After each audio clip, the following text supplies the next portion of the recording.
Let me go to the economy and the National Broadband Network and what's going on here. I want to catch up again with University of New South Wales Professor Gigi Foster, joining me live from Sydney. Good to talk to you again, Gigi.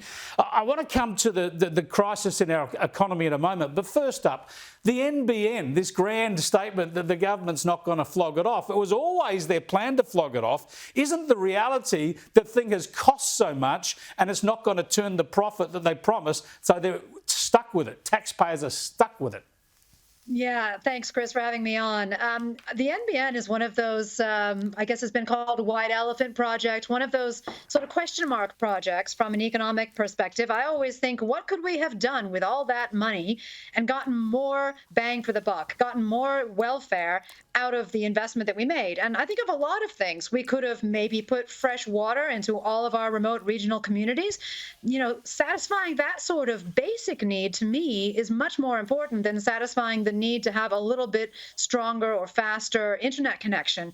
And so I just see this as a huge amount of money, kind of like the COVID situation, the policies that just bled billions and billions, hundreds of billions of dollars at the end for nothing really in terms of welfare. And we could have spent that money differently. So what I'm seeing with the NBN is basically a lot of waste. And exactly as you say, the idea that somehow the Labor plan is going to retain Australia's assets for the people and Liberal plans wouldn't do that, I just don't understand that. Yeah, we don't want to sell basic infrastructure to overseas buyers, but nobody's proposing that anyway. And whether this technology is actually what we need is not being checked by market forces because it's being led by the government and has been for years. Yeah, the two important points here. One is it's not a zero-sum game. If they hadn't have done the NBN, all of this infrastructure would have been rolled out by private enterprise. There would have been various sorts of cable and wireless infrastructure. And the other point is wireless. We're seeing such a growth in speeds and delivery of wireless internet and even satellite internet that the NBN, all those cables to everyone's houses, they could be redundant in years, couldn't they?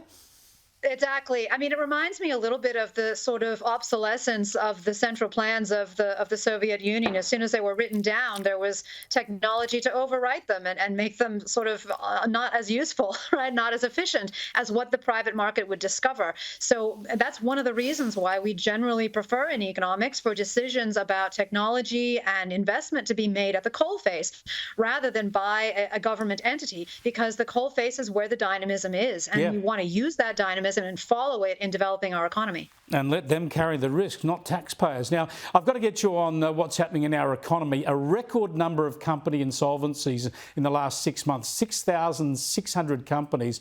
What does this tell us? How worried should we be? I think this is a really bad sign because not only is that sort of the only signal, but there are many other things in the environment that I'm seeing and worrying about. Certainly, China's dramatic reversal of fortunes over the last few years is a big shock. Will be a big shock to Australia.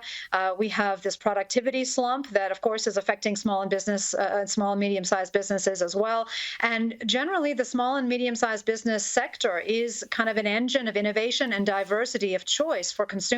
So it's a big part of what drives consumer welfare and what puts competitive pressure even on the bigger businesses. And of course, that's why the bigger businesses are quite happy to see government policies which disproportionately penalize the smaller and medium-sized businesses. So I don't like it. I feel like it's yet another signal that the economy is more uncertain than we should have had at this period. And of course, the situation is a complex mix of different policy consequences that have been happening for many years.